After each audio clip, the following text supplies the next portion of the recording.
বৰ্তমান আমি উপস্থিত আছোঁ এতিয়া গুৱাহাটীৰ মহানগৰীৰ চান্দমাৰীৰ অভাৰব্ৰিজত। ইয়াত দেখা পোৱা গৈছে সম্পূৰ্ণ নিমাময় এটা পৰিৱেশ, দূৰ দূৰণিলৈকে কোনো জনসমাগম নাই। মোৰ সতীৰ্থ মোৰ কেমেৰা পাৰ্চন দৌলিংকক মই অনুৰোধ কৰিম ৰাস্তাটোৰ ফালে দেখুৱাই ব্যস্ত মহানগৰীখনৰ এতিয়া অৱস্থা কি হৈছে। মাত্ৰ কেইখনমান গাড়ীৰ বাহিৰে সম্পূৰ্ণ ৰাস্তা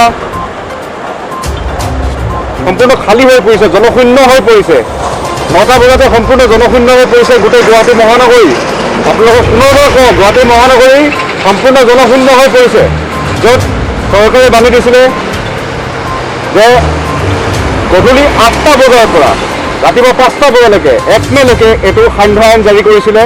ইয়াতে আমি আপোনালোকক দেখাবলৈ যত্ন কৰিম। মোৰ কেমেৰা পাৰ্চন দৌলিংকক মই অনুৰোধ কৰিম তেওঁ যাতে আপোনালোকক দেখুৱাবলৈ চেষ্টা কৰে। আমি দেখুৱাবলৈ চেষ্টা কৰি আছোঁ। গুৱাহাটী মহানগৰীৰ বৰ্তমান মাজমজিয়াত আমি থিয় হৈ আছোঁ। আমি গুৱাহাটীৰ পুনৰবাৰ কৈছোঁ গুৱাহাটীৰ চান্দমাৰীৰ আমি অভাৰব্ৰিজত আছোঁ। অভাৰব্ৰিজত আমি সম্পূৰ্ণ পৰিস্থিতি আপোনালোকক দেখাবলৈ গৈ আছোঁ, য'ত সম্পূৰ্ণ জনশূন্য হৈ পৰিছে। মাত্ৰ কেইখনমান গাড়ী কেইখনমান বাইকৰ বাহিৰে সম্পূৰ্ণ জনশূন্য। কোনো ইয়াত পথচাৰী নাই, কোনো ৰাস্তাত কোনো ধৰণৰ পথচাৰী নাই, কোনো ধৰণৰ তেনেধৰণৰ ব্যক্তিগত বাহনৰ বা তেনেকুৱা ধৰণৰ কোনো ধৰণৰ জনসমাগম বৰ্তমান হোৱা নাই। হয়তো অহাকালিৰ পৰা আৰু হয়তো জনসমাগম কমি আহিব, যিহেতু আজি প্ৰথম দিন।